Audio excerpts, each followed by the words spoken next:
আমরা প্রত্যেকেই জানি স্বামীজি যখন তার নাম নরেন ছিল তখন তিনি রামকৃষ্ণ পরমহংসদেবের বড় একজন ভক্ত ছিলেন। প্রথম প্রথম তিনি রামকৃষ্ণ পরমহংসদেবের কথাগুলো বিশ্বাস করতেন না। তিনি মনে করতেন উনি একজন পাগল ব্যক্তি এবং কি কথা বলে যাচ্ছে, তার জন্য ওনার কথা বিশ্বাস করার কোনো কিছু হয়নি। তা উনি একদিন রামকৃষ্ণদেবের কাছে গেছেন, গিয়ে তাকে জিজ্ঞাসা করেছেন, আপনি তো বলেন যে ভগবান আপনাকে দেখা দেয়, আপনি কি আমাকে দেখাতে পারবেন ভগবান আছে?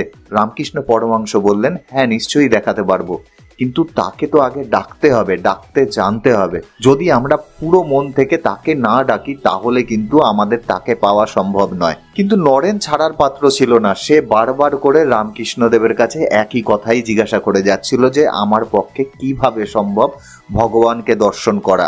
আর রামকৃষ্ণ পরমহংস তাকে একই জিনিস বোঝানোর চেষ্টা করছিলেন, যখন তুমি মনের ভেতর থেকে তাকে ডাকতে পারবে তখনই একমাত্র তাকে পাওয়া সম্ভব। বারবার করে তার গুরু তাকে সমস্ত কিছু বোঝানো সত্ত্বেও সে কিছুতেই বুঝতে পারছিল না।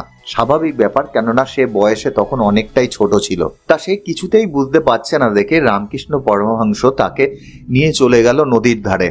নদীর ধারে নিয়ে গিয়ে তাকে জলে নামালো, জলে নামিয়ে তাকে জলে ডুবিয়ে দিল।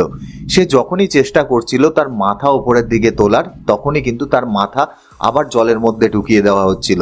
এইভাবে বেশ কিছুক্ষণ রাখার পর তাকে যখন ছাড়া হলো, সে তখন জল থেকে মাথা তুলে কোনোভাবে শ্বাস নেওয়ার চেষ্টা করছিল।